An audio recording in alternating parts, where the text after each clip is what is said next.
So now what we're going to kind of work into is one of our foundational, like, jiu-jitsu or grappling concepts that kind of gets glossed over a lot. Is just what we call technical stand-up.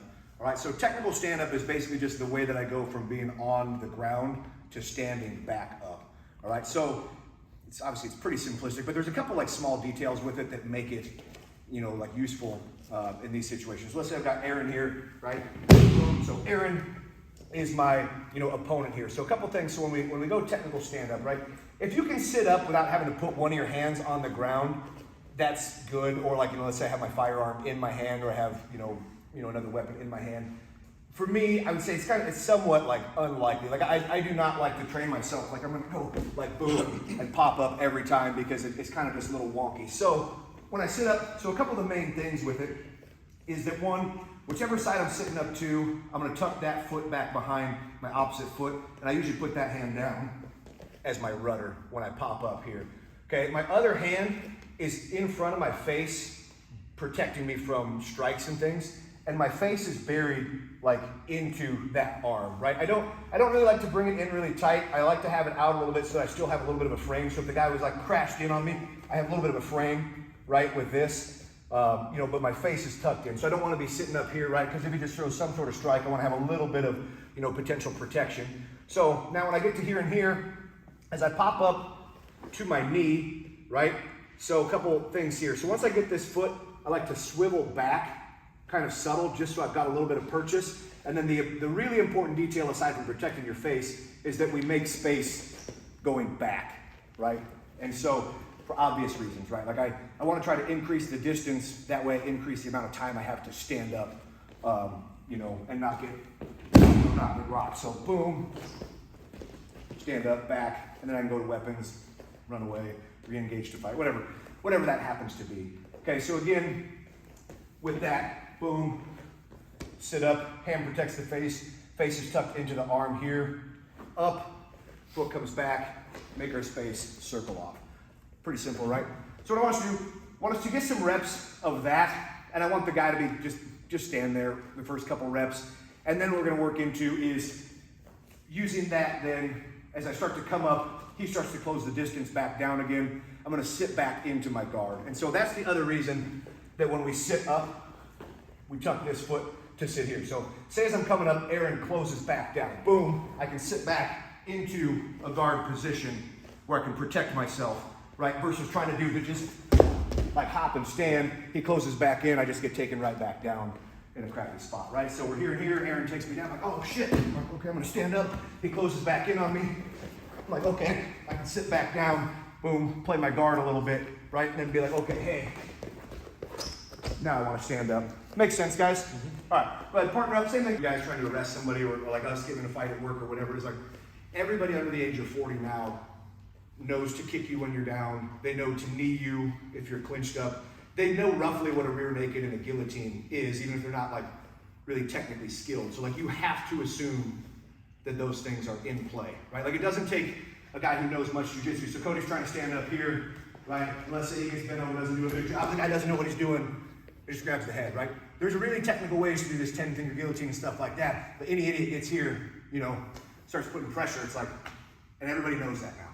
I mean, that's one of the best things about mixed martial arts coming into vogue and all that, is it's really advanced, physical fighting craft. But it also means that an awful lot of people know a couple of things that are really dangerous that even an idiot can utilize. So, okay. Does that make sense? Yes, sir. And so that'll be something that I didn't want to do like a whole ton of that, because that'll basically be something that we utilize throughout. So now we kind of progressed down a little bit, and I kind of touched on here, is kind of the basics of what we would call open guard, in jiu-jitsu. And open guard just being where like I don't have parts of my body closed around parts of the other guy's body. So when it comes to basic distance management, so if I've got Cody here, doing me. So a couple of main things when it comes to protecting ourselves, like here. So one, obviously, like, from a jiu-jitsu standpoint, I would probably play, I'd probably be playing sit-up guard or something like that.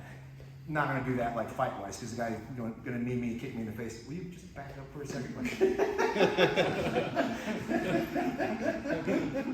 But so when I'm down here in what we call this open guard position, so a couple things I want frames between myself and my opponent. So a frame is basically anything that I'm able to put between him and myself, right? So in this particular case, it could be a single foot, it could be both feet, it can be feet and hands. So one, it's a little bit situational, and it's also a little bit like body type dependent, right? Like if I'm a particularly like nimble guy, or like really dexterous with my feet, I might want, like my hands out as little rudders or up in front, and I might want to play a lot with my feet. I know that I'm not, so I like to have one foot planted. That way I have something to help me move on the ground, and I can either put a hand down or keep both my hands up and have a foot to like kick with and help maintain distance, right? So now at this sort of, what we call like intermediate distance. So let's say Cody's kind of closing in. So one, I can kick, right? Make space, help keep space. Let's say Cody crashes down or whatever, boom, boom, boom. I have the ability to kick with my feet while also keeping my hands up to protect my face. The other important thing is that I don't lay myself back flat on the ground. One, I can't see as well, I don't have as good of mobility, but the other thing is that I need to have my head up, so if he does come in and he throws strikes or whatever, I still have the ability to move my head as part of my defense. Whereas if I'm here and Cody comes in throwing strikes and gets past his leg, is now, one, I don't have much mobility, and also, if he clocks me a good one, he's gonna punch me in the face while driving my head into the concrete. So I'm gonna get, kind of double tapped on that. So what I want you guys to kind of do is play around with just different like leg positions, arm positions. Like I said, like this is a perfectly reasonable position here, especially with both feet on the ground, because I get pretty decent ability to move while keeping myself protected. I can bring a single foot up, right, boom, boom, right, can move a little bit and switch feet. If the guy's already engaged with me or we hit the ground, here's an awkward spot, I can have both feet and I can kick with that. Being on the side, having a hand down and or a foot down, so I can still kick is perfectly good. Always having something out in front of my face. And also I like this because I kick, maybe I kick him one, maybe he catches something here, doesn't like it, boom. Okay, come into technical stand-up. Kind of basics as far as those things go. Does that make sense to people? Yes, sir. Okie doke, all right, same thing. So that kind of leads us in. So now I kind of want to progress from that a little bit. We're going to still kind of keep from that open guard or from that kind of, engaged open guard position, and then just start to add our basic weapons draw from that. And I don't have any really good like technical like, hey, this is gonna make this feel really good, because it's an awkward position to draw your firearm from in general. So kind of a couple things to keep in mind, depending if you're drawing, so we got a couple guys in, 3 o'clock carry, a couple appendix carry guys, is that one, if I'm able, and how I would train this on the range when I'm doing live fire training, is when I go to the gun, I'm going to drop the leg on the side of the gun that I carry when I draw, just to clear myself like a spot to be able to draw, safely, and then come back into, a guard position that I might want to shoot from. Whether that's available to me in real life or not, I don't know. And if you're on the ground in a way that you feel like you got to draw your gun, you've already decided that you are in the kind of danger where muzzling your own leg is kind of an acceptable risk that you're taking at that point, right? So again, so if I was doing this live fire on the range, I was here and here, boom, I drop this leg, maybe even turn slightly, so I get better access to that and don't muzzle myself. When we're on the ground dealing with an opponent, right, kind of the same thing. If I can get an additional hand to go to the garment, cool, I'm not going to count on it, right? So if I'm moving, same thing. From appendix carry, not a whole lot should change, all right? But now when I draw, I'm also going to make sure that I come into a compressed position, right? So I'm not going to stick the gun out like immediately, one where you can kick or grab or whatever. So if I can solve my problems from a compressed position, solve it from a compressed position, right? But now I can also like sit up into reasonable shooting positions, right? I can stand up, kind of basics off of that, kind of play around with that.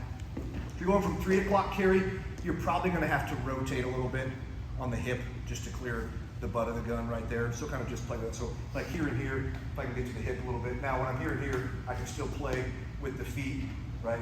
Go through the gun, come back to a position. Now, if I have the opportunity and I'm going to take shots or seemingly take shots from the ground, I'm going to probably try to get back to kind of a squared position on my back here. Because now I still have, one, I have an open avenue to engage, but this is about the best position I can get in that kind of, mostly comports with my typical firing position versus like taking really awkward, shots if I have the opportunity or the option for that. Does that kind of make sense, guys? So same thing, want the guy on top, messing with the distance. I want you controlling the distance with your frames, feet and hands, and then just work to access the firearm. And then if you want, have a little like follow-on action. So if you want to stand up out of it with the firearm in hand, stand up out of it with the firearm in hand, and just kind of play with that distance-wise.